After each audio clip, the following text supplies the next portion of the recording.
Here's George Washington, the richest man in all of Virginia, who easily could have just happily paid his taxes or happily evaded them, but not exposed himself to all of the danger, to all of the trouble, to all of the work, to all of the toil. Here's a real patriot who's risked everything. And here they were grumbling about pay.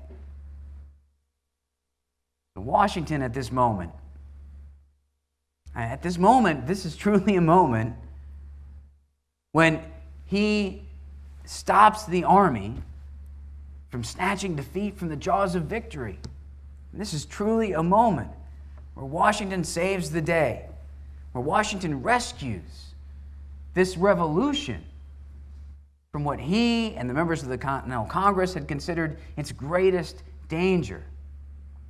That despite whatever battlefield successes we might enjoy, that our military success might end up undermining the whole purpose of this revolution in the first place. Perhaps the greatest moment in Washington's life, a life full of great moments, is when he goes down to Annapolis. And here we are in the city that bears his name. 45 minutes away is Annapolis with its great Capitol building. The Continental Congress was meeting there in December of 1783 after the signing of the Treaty of Paris. And Washington, after farewelling his officers, after having this sort of triumphal procession from the Hudson Valley through New York City down to Annapolis, he tenders his resignation. George III, he thought he would never do it. George III heard rumors that George Washington was actually going to resign at the end of the revolution and not, as so many military leaders had done and would continue to do, assume power and seize power. George III, supposedly when he heard this rumor, laughed and he said, "What? If he does that, he truly is the world's greatest man." And Washington was. At this moment, he addressed the Continental Congress. He said, "Having now finished the work assigned me, I retire from the great theater of action and bidding an affectionate farewell to this august body under whose orders I have so long acted. I here offer my commission and take leave of all the employments of public life." And at that moment, General Washington became Citizen Washington. And he returns home in time for Christmas. He returns home to Martha. He returns home to Mount Vernon. He returns home to private life. And in the early part of the Revolution, a lot of people compared George Washington to Moses. Moses who led his people from slavery to freedom. But now at the end of the Revolution, given his resignation, a lot of people are beginning to compare him to Cincinnatus, another Roman figure who fought for Rome, won the war, but rather than seizing power, stared down that temptation and happily returned to his vine and his fig tree, picked up the plow that he had put down when he first picked up his sword. Washington would be famous for this. He's memorialized for this in the Virginia State Capitol by the great French sculptor Jean-Antoine Houdon.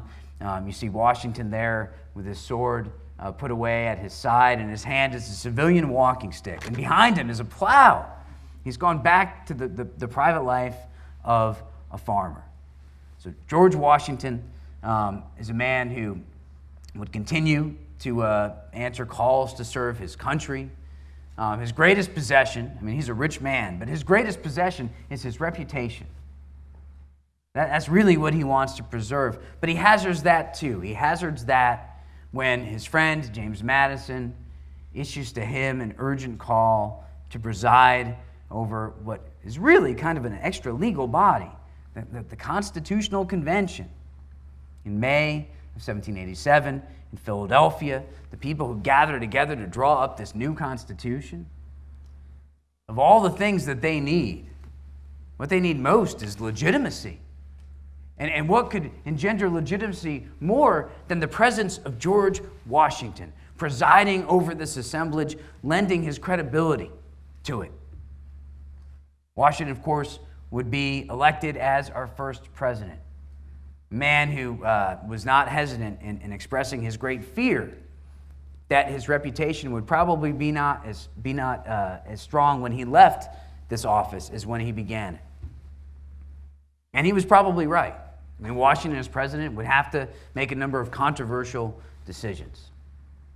But make them he did, in part because he believed that he was the one, if someone had to be president, everybody said, no one could do it like you. No one can unite us like you. No one can reassure us like you.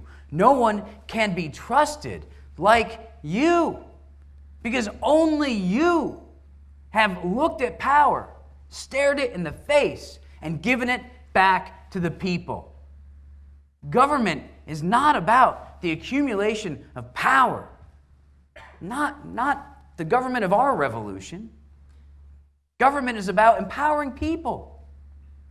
Government is not about giving office holders permanent authority. Government is about authorizing office holders to act in limited and specific ways in the name of the people. Government is not so much about power. Government, at least in our tradition, at least in Washington's tradition, is about the protection, the preservation of individual rights.